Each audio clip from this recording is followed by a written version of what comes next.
आपने बांग्लादेश के अंदर हुए अत्याचार को देखा होगा।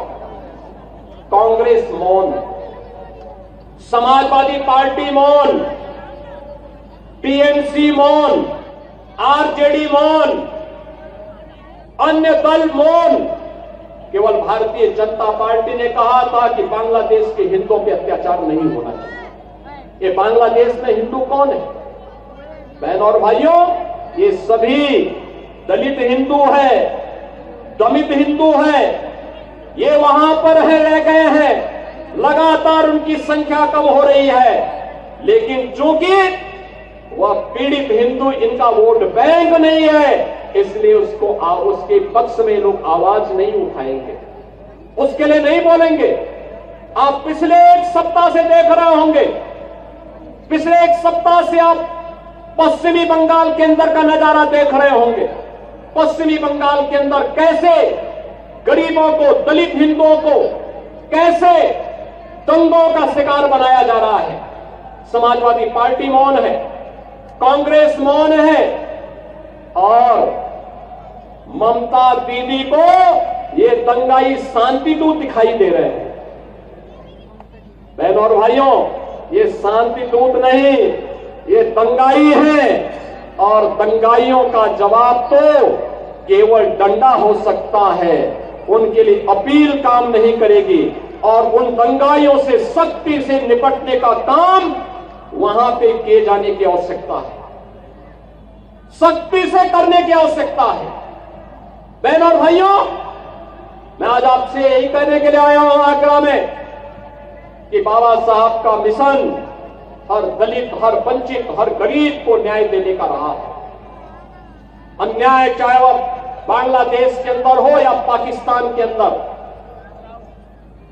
या फिर किसी अन्य किसी भी स्थान पर, उसके खिलाफ आवाज उठनी चाहिए, अन्याय के खिलाफ आवाज उठनी चाहिए। ये बाबा साहब की प्रेरणा रही है। संगठित होकर के आवाज उठनी चाहिए, ये बाबा साहब की प्रेरणा रही है।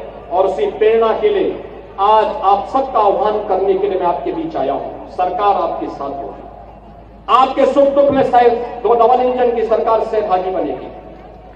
सरकार आपके हितों के लिए संगठित करने के लिए पूरी प्रतिबद्धता के साथ कार्य कर रही है, आगे भी कार्य करेगी। बाबा साहब के सपनों को साकार करने का कार्य प्रधानमंत्री मोदी जी के नेतृत्व में ये डबल इंजन की सरकार पूरी मजबूती के साथ खड़ी होकर के करेगी।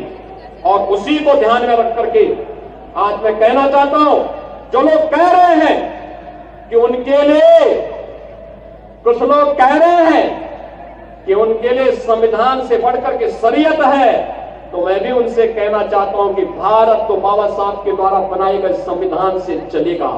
जहां शरीयत का कानून लागू होता है, उनको वहां जाना चाहिए। भारत के अंदर भारत की व्यवस्था बाबा साहब के द्वारा बनाए गए संविधान से ही आगे बढ़ेगी, और यह हम सबको दृढ़ भाव के साथ कार्य करना होगा।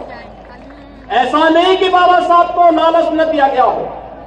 याद करिए, जब हैदराबाद के निजाम ने बाबा साहब को लालच देने का काम किया था, और वहां पर उनके रजाकारों ने वहां के दलितों पर, वहां के दलितों पर, वहां के हिंदुओं पर अत्याचार करना प्रारंभ किया था, तब बाबा साहब ने बहुत स्पष्टता के साथ हैदराबाद रियासत से जुड़े हुए सभी दलितों को, वंचितों को और हिंदुओं को पत्र लिखा था, और उनका आह्वान किया था कि किसी भी हालत में निजाम के दबाव में आने की आवश्यकता नहीं। धर्मांतरण मत करना, इस्लाम मत स्वीकार करना, आवश्यकता पड़ती तो छोड़ करके महाराष्ट्र की तरफ आप आ जाइए, लेकिन इनके दबाव में काम मत करना। और बहनों और भाइयों, अंततः निजाम को भारत छोड़ करके भागना पड़ा। आज हैदराबाद रियासत का हिस्सा बनी हुई है। बहनों और भाइयों, ऐसे ही जूनागढ़ का नवाब भी करता था। आज जूनागढ़ के नवाब को भी भारत छोड़ करके भागना पड़ा था।